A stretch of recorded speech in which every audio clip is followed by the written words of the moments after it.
Back to news. MRPS వ్యవస్థాపక అధ్యక్షుడు మందకృష్ణ మాదిగ ఢిల్లీ నుంచి సికింద్రాబాద్ కు చేరుకుంటున్నారు. మందకృష్ణకు స్వాగతం పలకడానికి తెలుగు రాష్ట్రాలకు చెందిన ఎంఆర్పీఎస్ కార్యకర్తలు, మాదిగ కులస్తులు పెద్ద సంఖ్యలో తరలివచ్చారు. సికింద్రాబాద్ రైల్వే స్టేషన్ వద్ద భారీగా పోలీసులను మోహరించారు.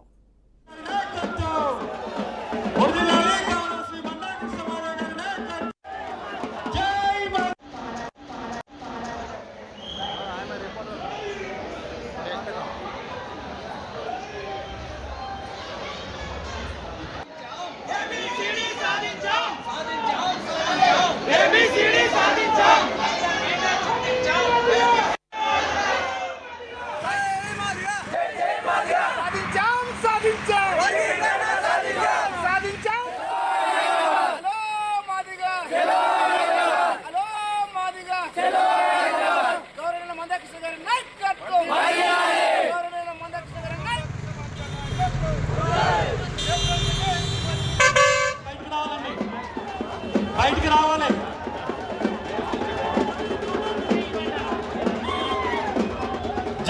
సంవత్సరాల పోరాటం మందకృష్ణ మాదిగన్న గారు 1994 నుండి ఇప్పటి వరకు పెరగని పోరాటం చేసి మాదిగ ఉపకులాల కోసం ఎన్నో పోరాటాలు చేసి ఈరోజు వర్గీకరణ సాధించాడు.